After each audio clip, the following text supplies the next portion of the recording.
प्रिय दोस्तों नमस्कार। भारतीय टुडे 21 से मैं आरपी पंडित आपके साथ हूं।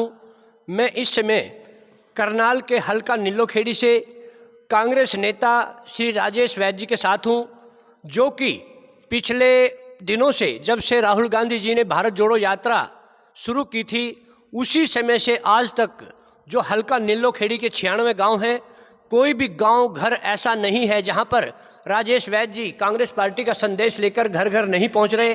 तो वैद्य साहब, जिस तरह से आप हल्के में जा रहे हो तो लोगों की क्या आउटपुट, क्या नज़रिया आपको नजर आता है?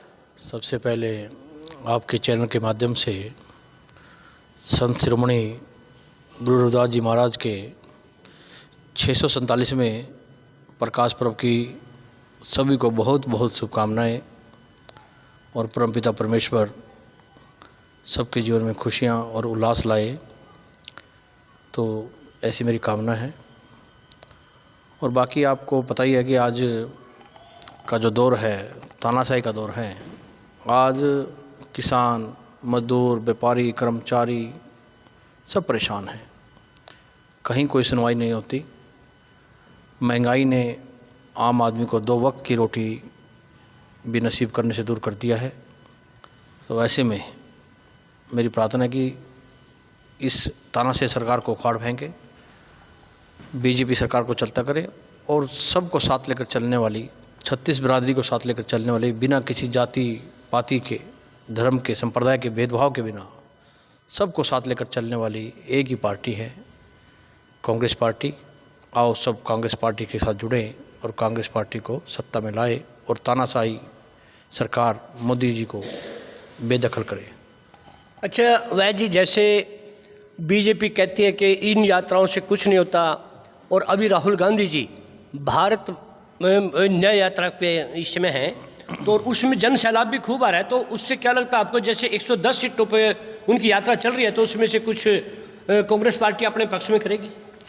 बिल्कुल। देखिए, राहुल गांधी जी ने पहले कन्याकुमारी से कश्मीर तक भारत जोड़ो यात्रा की और उसके पश्चात जब भारत जोड़ो यात्रा से कन्याकुमारी से कश्मीर पूरा जुड़ा और विपरीत मौसम में कहीं गर्मी, कहीं बरसात और कहीं कड़कड़ाती ठंड में भी लोगों ने माइनस टेम्परेचर में भी जो राहुल गांधी के साथ जुड़कर कांग्रेस पार्टी को मजबूत करने का काम किया, उसको देखते हुए इन्होंने एक यात्रा भारत जोड़ो न्याय यात्रा शुरू की है। और भारत जोड़ो न्याय यात्रा का देखो, बनारस में देखो लोगों का हजूम, लाखों लोग आज जुड़ रहे हैं, क्योंकि हमारी एक ही बात है, कांग्रेस पार्टी की एक ही सोच है कि भाई आप मोदी साहब लगातार गारंटियां दे रहे हैं, पुरानी गारंटियों को तो हिसाब करो। आपने 2014 में कहा कि हम आते ही प्रति वर्ष 2 करोड़ नई नौकरियां देंगे, तो इस हिसाब से 20 करोड़ लोगों को नौकरी मिल जानी चाहिए थी, लेकिन मिली कुछ लोगों को भी नहीं। नंबर 2, आपने कहा कि जैसे ही हम आएंगे जो रुपया वैश्विक स्तर पर गिर रहा है उसको मजबूत करेंगे, लेकिन आज रुपए की हालत इतनी खस्ता है कि अफ़गानिस्तान की करेंसी भी हमारे से ऊपर है। आज हमें एशिया में भी टॉप 10 में नहीं आते। पौंड 112 रुपये पहुँच चुका है। अरे 2014 में पौंड 80 रुपये था, डॉलर 48 रुपये था कैनेडियन डॉलर, आज कैनेडियन डॉलर 68 रुपये है। तो आग लगी है, रुपया लगातार गिरता जा रहा है। ऐसे में कैसे विकसित भारत बनेगा? करेंसी का दिवाला निकल चुका है। तीसरा कि आपने कहा था कि भाई हम काला धन लाएंगे और सबके खाते में 15-15 लाख रुपए जमा कराएंगे, क्या वो हुआ? 100 स्मार्ट सिटी बनाने का वादा किया था कि प्रति वर्ष 100 स्मार्ट सिटी बनेंगी। हमें लगा कि भाई हरियाणा के भी बांटे 4-5 आएंगी, क्या कोई स्मार्ट सिटी बनी? तो ये झूठी गारंटियाँ हैं। सबसे पहले मोदी साहब से पुरानी गारंटियों का हिसाब लेना चाहिए, मीडिया को भी।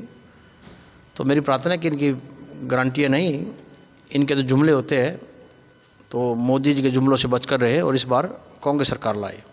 अच्छा वैद्य जी, जैसे आपको मौका मिलता है, आपको टिकट मिलता है और यहाँ से आप जीत जाते हैं नीलोखेड़ी से, आपकी सरकार भी आ जाती है हरियाणा में, तो सबसे पहला आपका क्या मिशन है नीलोखेड़ी के लिए जो आप चाहेंगे कि भी ये काम सबसे प्रथम करूँगा मैं? देखिए, अगर परमपिता परमेश्वर ने हमें ताकत बख्शी तो मैं चाहता हूँ कि नीलोखेड़ी विधानसभा जो पिछले काफ़ी वर्षों से विकास में पिछड़ा हुआ है, सड़कों की हालत बड़ी दयनीय है, बेरोजगारी का आलम बहुत ऊपर है। आप देखिए कि नेहरू जी ने नीलोखेड़ी शहर को बसाया तो नीलोखेड़ी शहर में बड़े बड़े सेंट्रल गवर्नमेंट के औद्योगिक संस्थान थे, गवर्नमेंट प्रेस थी और काफ़ी ट्रेडिंग सेंटर थे, लेकिन आज सब बंद पड़े हुए हैं।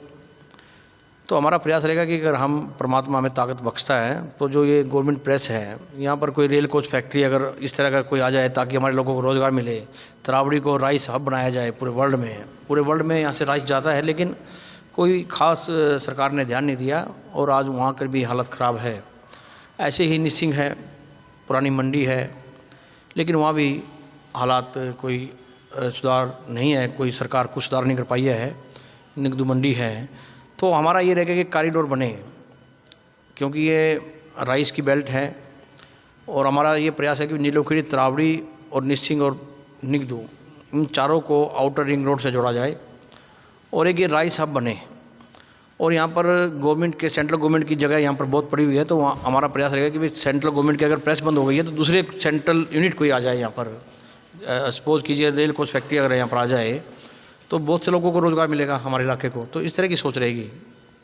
तो देखिए वैद्य जी ने अपने हल्के की दयनीय हालत पर प्रकाश डालते हुए यह कहा कि मेरा प्रयास यही रहेगा कि हर हाथ को रोजगार हो, हर बेरोजगार को रोजगार मिले, महिलाओं को सम्मान मिले और कांग्रेस पार्टी ने अगर इन्हें मौका दिया तो इनकी पहली प्राथमिकता रोजगार, शिक्षा और स्वास्थ्य पर रहेगी।